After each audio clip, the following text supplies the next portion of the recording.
What I'm trying to do is engage you in a preliminary conversation about what the issues that I see coming forward. But there's a lot I don't see yet. You know, it's only July. The state budget hasn't passed. Most of our money comes from the state.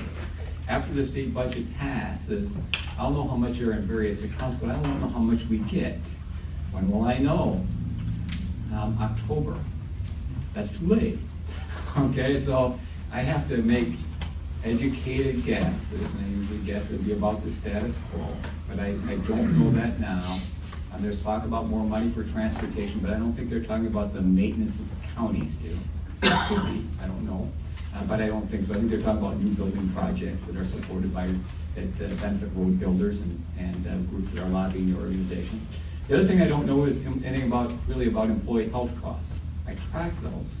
We have about 3 months of data, but somebody goes to see the physician or has a surgery, it takes a while for the bills to get submitted, it takes a while for them to get processed.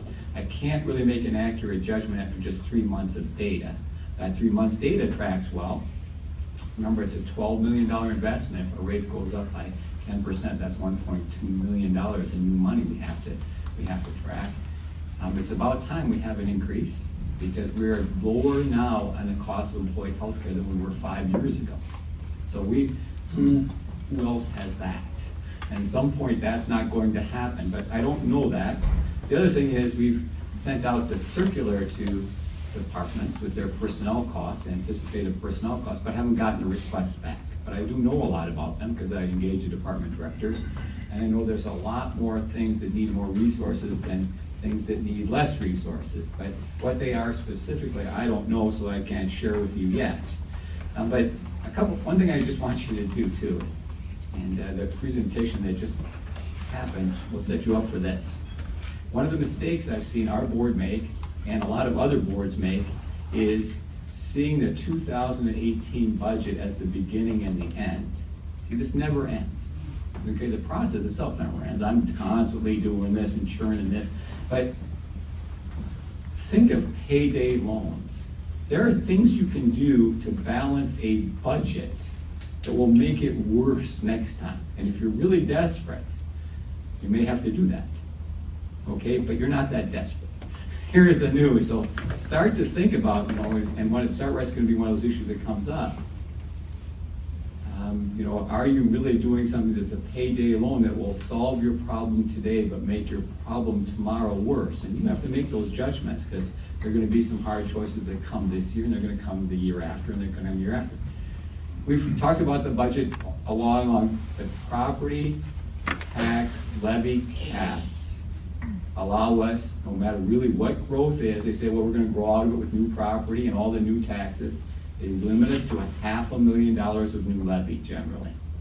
Our cost to continue, just to do exactly what we did last year, would say a 2% pay increase, a 4% increase in employee health care, increases in utilities, the normal kind of increases that are passed on to all units of government is $2 million.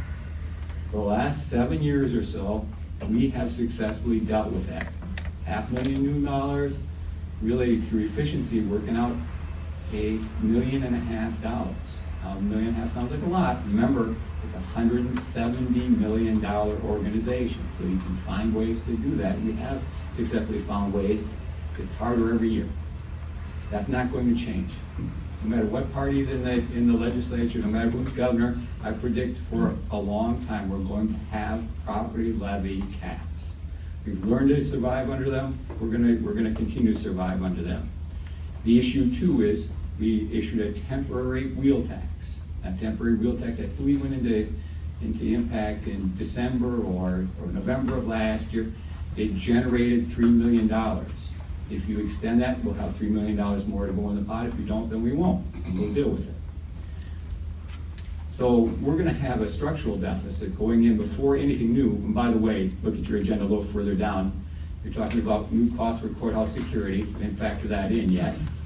That cost is about $400,000. It will go to $500,000 in some time. I'm not saying don't do it. We do need to do it. We have a medical examiner position we desperately need. That's another $100,000 that we're adding mid-year, things that come up. It's going in contingency now, but it needs to go into the base budget. So we continue to grow. So here's what I think you can do. You don't have to do one or the other, you can do a combination, but striking the right balance is what matters. You can extend the wheel tax. And you're talking about really back to the $1.5 million efficiencies that are necessary, or you're gonna be at the $4.5 million that are necessary. You can borrow for capital improvements, okay? And let me just talk about each of these separately first. And the third thing you can do is you can cut programs and services. You may have to do all three at some level. The wheel tax, nobody likes the wheel tax. I don't like the wheel tax. You don't have two choices. You cannot raise the operational part of the property tax levy. That is going to go down. As your values go up, your tax levy's been going down, it's gonna go down again. You can't raise it, the operational side. So that's not there. I've had people say, well, increase the sales tax. No, we're allowed 0.5% of sales tax. That's all we're allowed. The state doesn't permit anything else. That's not an option. You can do this, or you can do the wheel tax, or you can do nothing else. There's nothing else that I know of that you can do other than the borrowing issue. Let's talk about borrowing. First of all, let me tell you how we set up our capital improvement account and tell you that it is substantially different than other counties do it. 9 out of 10 other counties. Nobody ever spends your whole budget. Okay, now we're talking about 2 years ago. You have $170 million, it would be a heck of a budget. We spent every nickel. But what we usually do is we spend about almost all of it, and there's $5 million left. And we wait for a year, get that audited, and we put it in the capital improvement account. Other counties put it in operations and borrow for capital improvement. Okay, we could do that too. That would infuse $5 million more and borrowing. So what would you borrow for? Well, the first thing first of all, let me tell you how the capital improvement program has changed. It's been around at least 20 years. In the beginning, it seemed like it was a lot of money because we did parking lots, we did windows, we did buildings. It was all physical structures. And we did a little bit of software, but 20 years ago, we didn't buy too many $1 million software programs, but almost every year, if you remember the budget, we're buying $1 or $2 million software program. Remember, we have 5 there, so it's eating up at least half of our dollars just on these mega software programs. So now that program, the $5 million, which hasn't really grown much, doesn't have the kind of money to support the physical improvements that we need to take care of the businesses. Borrowing, remember I said the levy caps impact the operational side of the tax rate? If you borrow, you are outside of the levy caps, which means you literally are raising taxes. So you're no longer capped. If you borrow for it, you can go exceed those caps. You can tax more. Other people do this. Here's what I learned when I was in college studying to be a public administrator. If you're building a swimming pool that is going to last for 30 years, do not pay for it with cash. Let's assume you had an apartment building, somebody lived there year 1. Why would they pay for the whole swimming pool and then the person who lived there later use it for 29 years? So what you would do is you would borrow for 30 years, and the people who live there and enjoy the pool would share in the cost. But we're not borrowing for a swimming pool. What we're borrowing for is called bituminous resurfacing, which is a planned program, really a fantastic program that our infrastructure committee over the years has created, which is we know how many roads we have, and we know how long they last. And we believe they last, I'm going for rough numbers, so if somebody wants to correct me, fine, 20 years. And in order to touch each road, upgrade each road, every 20 years, we replace 30 miles, and it comes to be like $6 million, because it's expensive. Okay, so we got this regular big expenditure. You can see we spend it every year. That's different than a pool where you buy it once, and you use it 29 times. You're using it every year, and you're basically not purchasing it. What you're doing is maintaining a $120 million asset.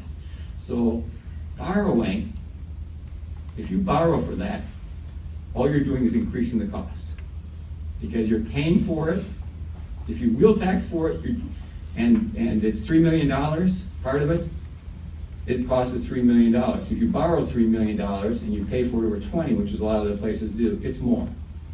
And you're gonna do that every year because our program, the only way our program really works well is if you upgrade the system every year. Now, what I've seen places do is they get to what they think is a budget crisis, and then they decide, well, we won't do any maintenance for a couple of years. But let's just think a minute. Where is that going to end up? It's going to end up with terrible roads, unsafe conditions, and a new board is going to come in someday and borrow a lot of money, and it probably costs more to upgrade than it ever did before in order to get us back on our system. So, thinking about borrowing, that's no panacea. It can be done. It should be done for the things that are like pools. It allows us to bring in more revenue. But I'll tell you, more counties, overwhelmingly, this is what counties do. Now, that doesn't make it right. I'm just telling you that there is plenty of precedent for it. Let's talk about program reductions. Program reductions are going to be painful. I've watched a number of counties and I've seen it here. What is the first wave that hits the shore? The funding that goes to nonprofit agencies that support non-county administrators that support quality of life. You know, the things that come up first are the fair, the historical society.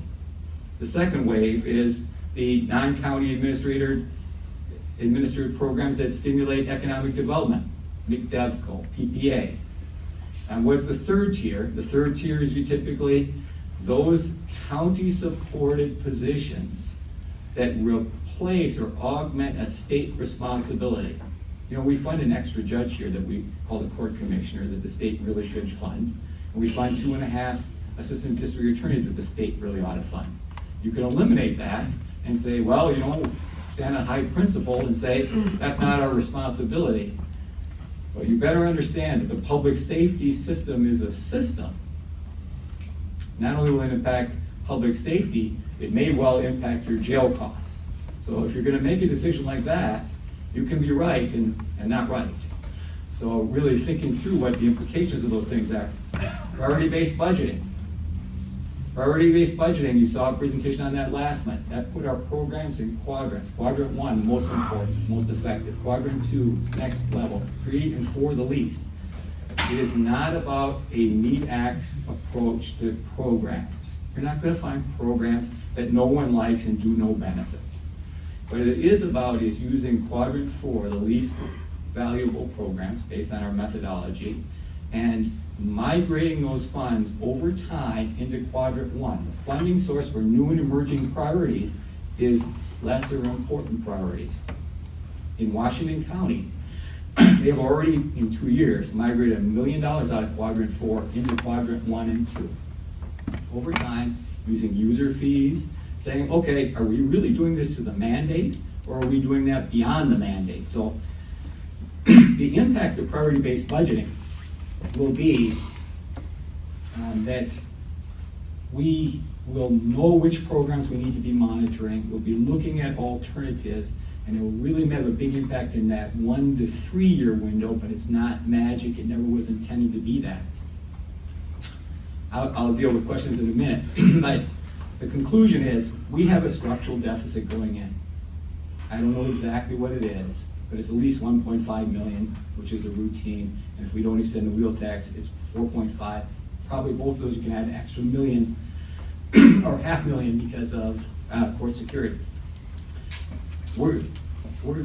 It's not going to be a single solution. We're going to have to be more efficient.